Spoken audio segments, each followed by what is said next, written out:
Es muy importante hablar de todas esas cuestiones, de lo que pasa en el mundo laboral y que normalmente a veces no se está teniendo, digamos, tanta noticia y tanta novedad.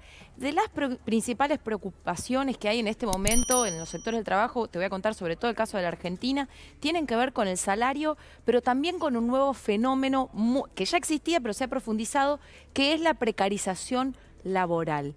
Hay situaciones de contratación, aprovechando lo de la pandemia, toda esta situación de problemas económicos y el discurso de cómo sostener el empleo y por la amenaza del desempleo, contrataciones de lo más espurias, sin ningún tipo de derechos para amplios sectores.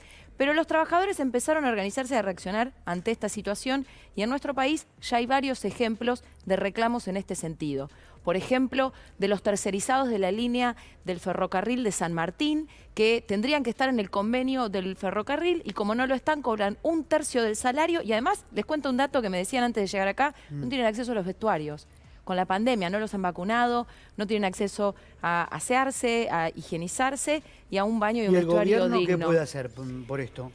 Pasarlo, en primer lugar, escucharlos, porque han hecho muchísimas movilizaciones y no los reciben. Atender a los reclamos que están haciendo y pasarlo a los convenios que se necesitan. Otro ejemplo de esta situación, por ejemplo, los trabajadores de EMA, EDESUR, que no están bajo el convenio de Luz y Fuerza y por lo tanto también cobran salarios muy por debajo de lo que tendrían que estar cobrando, que están por debajo de la línea de la pobreza y se vienen movilizando muchísimo. Entonces hay que respetar los convenios en los que esos trabajadores les corresponde estar y respetar los derechos que van con ese convenio. Si trabajás con la electricidad, si trabajás con el ferrocarril, te corresponden determinadas protecciones y hay que cuidar a los trabajadores. Manuela, ¿vos crees que se va a poder cumplir lo que prometió el gobierno nacional o prometió o auguró, que es que los salarios le ganen a la inflación?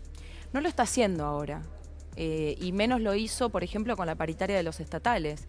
Están en el 35% en 6 cuotas y hay cuotas del 5% cuando sabemos que hay meses que la inflación está del 4,7%, como pasó el mes pasado en abril. Entonces, pareciera que es un discurso que no se condice con los hechos y menos en un lugar donde el Estado debería ser ejemplo.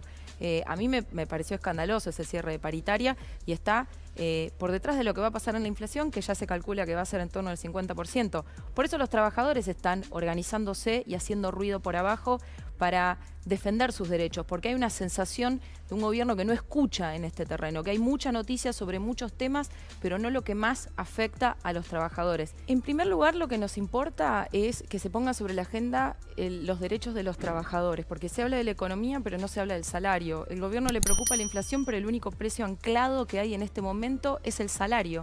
Es el único que está a la baja. Corre la carne, aunque hay medidas, pero no alcanzan. Hoy, bueno, el aumento del gas, el aumento del monotributo